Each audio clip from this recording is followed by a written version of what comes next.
İmişli rayonu Hacalmuradlı kənd orta məktəb şagirdinin fiziki zorakılığa məruz qalması ilə bağlı görüntünün yayılmasından sonra məsələ ilə bağlı araşdırma başlanıldı. Ancaq başladılan araşdırma barədə hələ ki hansısa bir açıqlama verilməyib. Bir xəbər media Asfakt.com-a isnadən xəbər verir ki, şagirdi döyən Hacalmuradlı kənd orta məktəbinin direktoru Ruslan İbayevi müdafiə edənlərdən biri də Milli Məclisin deputatı Müşfiq Cəfərovdur. Belə ki, deputat Müşfiq Cəfərov Hacalmuradlı kənd orta məktəbinin hərbi müəllimi Anar İbayevin xalası oğludur.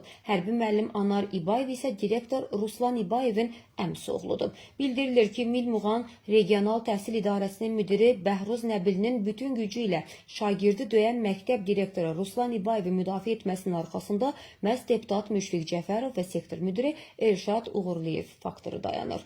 Milli Məclisin deputatı Müşfiq Cəfərova və Bəhruz Nəbiliyə arxalanan Ruslan İbayev 5 ay müddətində orta məktəbdən 4 işçini işdən çıxarıb deyə iddia olunur.